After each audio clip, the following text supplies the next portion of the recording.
This is how I make my artisan sourdough loaves every single week for my family with 4 ingredients. Very, very simple. I don't use a standing mixer, no fancy things, just the basics. You're gonna need an active bubbly starter. So let's feed my starter. Now I'm going to add in a 1/3 cup of flour and roughly a 1/3 cup of warm filtered water. I kind of just do it until I get the consistency that I want in my starter.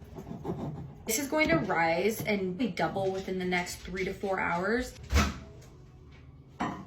Okay, it's been about 3.5 hours since I fed my starter. It's looking really good, so we're gonna get it. Look at that. My rubber band is where we fed it, and this is what it looks like now. All you're gonna need is a very basic food scale. This one is from Amazon. I have it linked. It's very inexpensive and it's perfect because all you need is to measure out grams. You can use any bowl. It's nice and big though because this is a double recipe. So this makes 2 loaves of bread. You're gonna get some all-purpose unbleached flour, 750 grams of filtered water, 18 grams of salt, and 100 grams of active bubbly sourdough starter.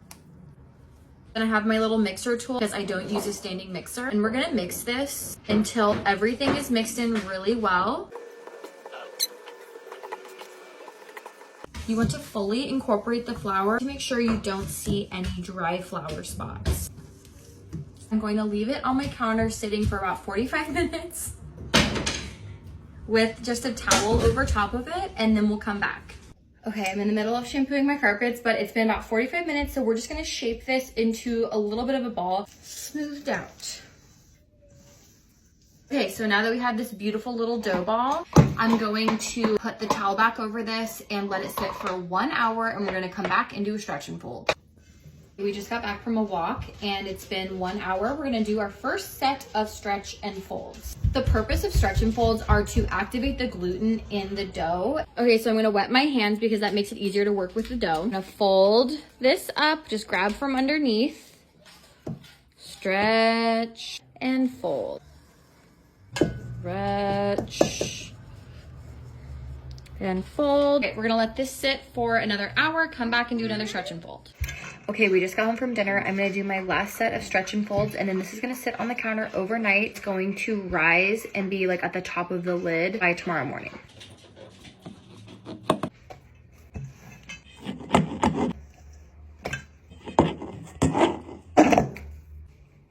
Good morning, you guys. I just finished a workout, so ignore my face. Let's take a look at the dough. This is looking really good. Add some flour to my countertop. I have the dough on the counter. I'm going to split it into 2 even sections. Stretch out these areas that are really thick. Now we're going to do 1 fold over the other way. Hot dog style fold. You're just going to roll this up nice and tight.